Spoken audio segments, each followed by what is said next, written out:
ஏலியனை அழகாக டிசைன் பண்ணியிருப்பாங்க இந்த படத்தில். அதுக்குன்னு தனியாகவே கண்டிப்பாக பாராட்டியே ஆகணும். ஏலியன் ஒரு சில படத்தில் பயமாகவும் காட்டுவாங்க.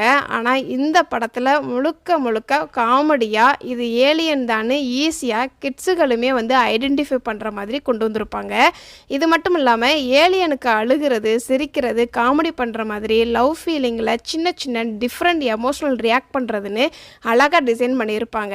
இதில் ரொம்ப ஆச்சரியப்படுறது என்னென்னா, ஏலியனோடைய கண்ணுக்கு முன்னாடி என்ன நடக்குதுங்கிறத அப்படியே ரிஃப்ளெக்ட் பண்ணி கண்ணில் வர மாதிரி காமிச்சிருப்பாங்க. உண்மையிலே அது வேறு லெவல்னு தான் சொல்லணும். அதே மாதிரி சும்மா சொல்லக்கூடாது, சித்தார்த்தோடைய வாய்ஸ் கரெக்டாக அந்த ஏலியனுக்கு ஈக்குவலாக வாய்ஸோடைய டப்பிங் பண்ணி கொடுத்துருக்கிறாரு. டயலாக் மட்டும் இல்லாமல் சின்ன சின்ன சவுண்ட் எஃபெக்ட்டும் கொடுத்துருப்பாரு சித்தார்த்து. எக்ஸாம்பிளுக்கு ஏலியன் ஜம்ப் பண்ணும்போது ஆ ஊன்னு, ஃபைட் பண்ணும்போதும் சரி, ஓடும்போதும் சரி, மூச்சு வாங்குற மாதிரி சின்ன சின்ன